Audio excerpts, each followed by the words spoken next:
So I'm super grateful you're doing this work, and I'm very excited to hear how you answer this last question because it's super broad and it's very entrepreneurial focused in nature, and that is, what's your best piece of advice for listeners? Knowing that we're being listened to by both entrepreneurs and entrepreneurs at all different stages of their own growth journeys, and also knowing that you're not just a subject matter expert, you're one of us, you are a fellow entrepreneur yourself. What's that one piece of advice that you want to leave them with today? I mean, the hardest part about being an entrepreneur is actually finding out what to do.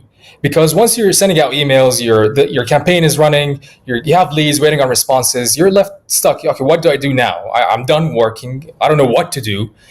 But that's where actually the real work starts. Finding out what to do is about 80% of the work. So every single day, I'd ask myself, what is my business and how does it make money?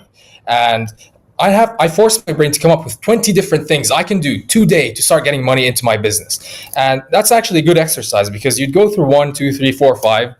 And then your brain would say, all right, that's enough. You know, we found out 5 solutions.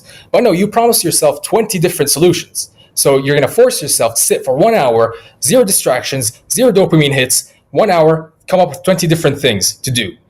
And you'd be surprised by how creative your brain can get when you force your mind to actually think.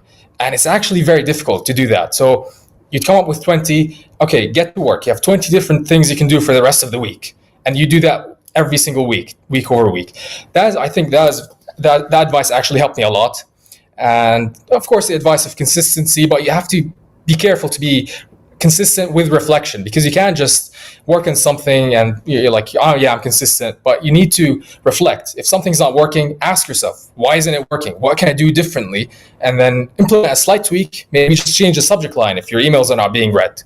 Change the subject line, test for another week, done. That's it. Don't quit just because something's not working, but also don't keep blindly doing things that don't work. Try to understand what you can do better.